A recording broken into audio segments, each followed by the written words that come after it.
স্যালারিটা বাড়িয়ে দেবে, তখন প্রথমজন বলছে দ্বিতীয় জনকে যে ও অনেক কম সময় এসে এত টাকা স্যালারি পেয়ে গেল, 2000 টাকা এক্সট্রা পেল, আমি কেন পাবো না? তখন প্রথম জনকে ওই কোম্পানির ম্যানেজার সাজেশন দিচ্ছে যে তুমিও তাদের ওর মধ্যে বেশি করে কাজ করো। তখন কি করে সেই ছেলেটি, প্রথম যে কর্মচারী ছিলেন সে কি করলেন, 10 ঘন্টার জায়গায় আরো 2 ঘন্টা এক্সট্রা পরিশ্রম করতে শুরু করলো, 12 ঘন্টা। আর 12 ঘন্টা গাছ কাটার উপর এমন বেশি বিরাট কিছু মিরাকেল করতে পারে। তো পরে সে ভাবলো হয়তো ডিফারেন্স কিছু জানে।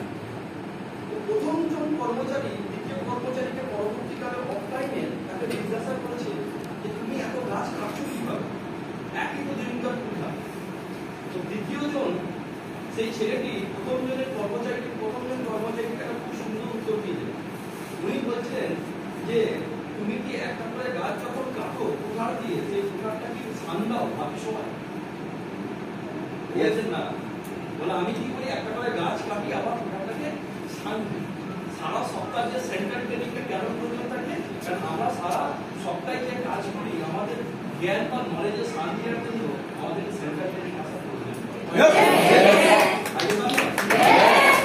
Training is more important. পৃথিবীর সব প্রফেশনে ট্রেনিং মাস্ট। আশা বসলে ঠাকুমার থেকে বয়স বেশি, আজও উনি ট্রেনিং দেন, আজও প্র্যাকটিস করেন, আজও সকাল 6টায় ঘুম থেকে উঠে রেয়াজ করেন, করে গানের রেয়াজ করেন। জানো এর জন্যই তো উনি ইন্ডিয়ার টপ সিঙ্গার অরিজিৎ সিং। আজ নট অনলি ইন্ডিয়া, ওটা ওয়ার্ল্ডের একটা গান প্রতিযোগিতা হয়েছিল, সেই প্রতিযোগিতায় ওয়ার্ল্ডের একটা টপ লিস্টে উঠে গেছে তার নাম। আর ওয়ার্ল্ড ফেমাস টপ সিঙ্গার, সে আজও দাঁড়িয়ে কোচের সাথে প্র্যাকটিস করে রেগুলার বেসিসে। সকালবেলা ঘুম থেকে উঠে আজও উনি গান প্র্যাকটিস করে, আজও কোচের সাজেশন শোনে। বিরাট কোহলির যে কোচ ছিল সেই কোচকে ওপেন মানে টি20 ওয়ার্ল্ড কাপ জেতার পর ওই কাপটা ওনার গুরু চরণে ফেলে দিয়ে ওনার পা ধরে প্রণাম করেছিল। Enter rest of society, enter ভারতবর্ষে 140 কোটি, গোটা পৃথিবীর 7 কোটি পপুলেশন দেখেছিলেন। ইয়েস, বিকজ অফ রেসপেক্ট, বিনম্রতা। ইয়েস, পয়েন্টে কি কথা না? আজও উনি ট্রেনিং নেন, এর জন্যই উনি বিরাট কোহলি। অরিজিৎ সিং আজও ট্রেনিং নেন, আজও রেগুলার প্র্যাকটিস করেন। জানো একটা ইটকে যখন আমরা উপরে ছুড়বো, যতটা প্রেসার দিয়ে ছুড়বো ততটা উঠবে। একটা জায়গায় যখন ওই ইট বা ঢিলটা যখন একটা জায়গায় গিয়ে স্টপ করে যাবে, নিজেকে দাঁড় করিয়ে দেবে যে আমি আর যাবো না, স্টপ, তখন কিন্তু সে আর উপরে উঠে না, নিচে পড়ে। যেদিন থেকে আমি আমার শিক্ষা নেওয়ার জায়গা শেষ করে দেবো সেদিন থেকে, কারণ আমাকে প্রত্যেকটা মুহূর্তে শিখতে হবে, প্রত্যেকটা জায়গায় নিজের নলেজকে ইমপ্রুভ করতে হবে। পৃথিবীর টপ করোড়পতি, আজ এন্টার ওয়ার্ল্ডের সব থেকে বড় কোম্পানির নাম হচ্ছে টেসলা। টেসলা কোম্পানির মালিকের নাম হচ্ছে এলন মাস্ক। এলন মাস্ক যেটা হচ্ছে কিনা ওনার একটা বার্থডে গেছে, ওনার বার্থডে সেলিব্রেশন, নর্মাল লোক বার্থডে সেলিব্রেশন কেক কাটে, মদ খায়, ড্রিঙ্কস করে পড়ে থাকে, যে বুকে নি। বাট এলন মাস্ক তার বার্থডে দিনে 18 ঘন্টা থেকে 20 ঘন্টা স্ট্রাগল করে নিজের বার্থডে সেলিব্রেশন উদযাপন করে। এর জন্য তুমি পৃথিবীর টপ করো। পয়েন্টটা কি বলো? ইয়েস, দুনিয়ার যে কোনো জায়গা থেকে তোমাদের শিক্ষা নেন, কারণ টেসলা একটা মাত্র পৃথিবীর টপ কোম্পানি, যে কোম্পানিতে কোনো ছেলে মেয়ের যোগ্যতা বা কোয়ালিফিকেশনের ভিত্তিতে তাকে চাকরি দেওয়া হয় না। অক্সফোর্ড ক্যালিফোর্নিয়ার ডিগ্রি দেখে কেউ চাকরি ওখানে পায় না। নিজস্ব কিছু ক্রিয়েটিভিটি থাকলে, মানে আমি নতুন কিছু আবিষ্কার করতে পারি, এই দম থাকলে তবে সে টেসলা কোম্পানিতে চাকরি করার সুযোগ পায়। ওরা সার্টিফিকেট দেখে না কেন? পয়েন্টটা কি বলতে পারো?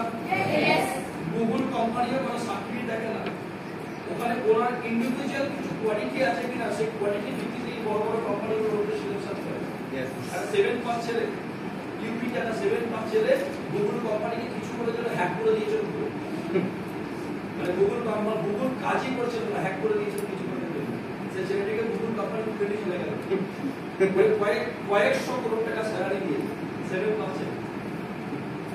বড় বড় দামা দামা বিটেক এমটে ইঞ্জিনিয়ারদের মাথায় নষ্ট করে বুঝলাম আমরা ভাবি কিনা বিরাট কোয়ালিফিকেশন, বিরাট যোগ্যতা থাকলে জীবনে বড় কিছু করতে পারবে। আজকের দিনে দাঁড়িয়ে এটা বুঝতে হবে, কোয়ালিফিকেশন মাধ্যমিক, উচ্চ মাধ্যমিক, গ্র্যাজুয়েশন, মাস্টার ডিগ্রি যাই যা নিয়ে বেরোচ্ছি, এটা হচ্ছে সার্টিফিকেট, জাস্ট ফর সার্টিফিকেট। আমি প্রুভ করতে পারি আমি একজন এডুকেটেড, এছাড়া কিছু না।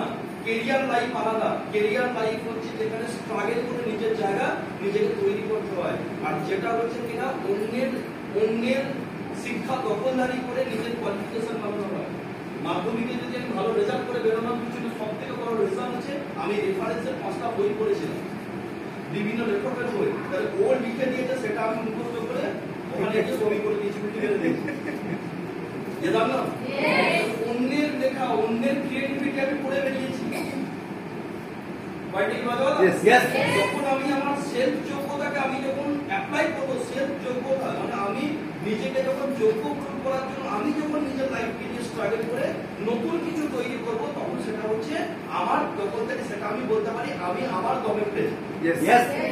বলতে পারলাম।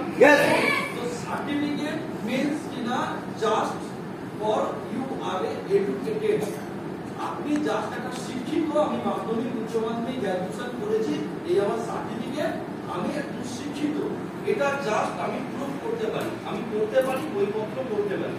বাট স্বামী বিবেকানন্দের ভাষায় বলছে উনি শিক্ষিত না। স্বামীজি বলছে হু ইজ এডুকেটেড, পৃথিবীতে শিক্ষিত কে? শিক্ষিত উনি যিনি নিজের ডিসিশন খুদ নিজে নিতে পারেন। বিবেকানন্দজি বলছেন যে হু ইজ এডুকেটেড, শিক্ষিত উনি যিনি নিজের ডিসিশন খুদ নিজে নিতে পারেন, কারো সহায়তা ছাড়া, তাকে বলা হয় এডুকেটেড। পয়েন্টে বলা হলো গোটা পৃথিবীর যত মানুষ সাকসেসফুল হয়েছে সবার মধ্যে একটা কমন মিল আছে, সবার মধ্যে মিল আছে, সেটা হচ্ছে দে আর অল সেলফ ডিসিশন মেকার। তারা কি করেছিলেন? নিজেদের সিদ্ধান্ত নিজেরা নিয়েছিলেন, নিজেদের ডিসিশন নিজেরা, নিজের ক্যারিয়ারকে নিজেরা ড্রাইভ করেছে, অন্যের দ্বারা পরিচালিত না। সিস্টেম বলে বিলিভ ইন ইয়োরসেলফ, নিজের প্রতি বিশ্বাস তৈরি করুন। না স্বামীজি বলছেন, বিবেকানন্দজি বলছেন যে কি বলছেন উনি, যে নর্মাল লোক বলে যে ওপরওয়ালার উপর বিশ্বাস করে তাকে বলা হয় আস্তিক, যে ওপরওয়ালাকে বিশ্বাস করে না তাকে বলা হয় নাস্তিক। স্বামীজি বলছেন, বিবেকানন্দজি বলছেন এটা ভুল, যে নিজের উপর বিশ্বাস করে তাকে বলা হয় আস্তিক, যে নিজের উপর বিশ্বাস করে তাকে বলা হয় নাস্তিক।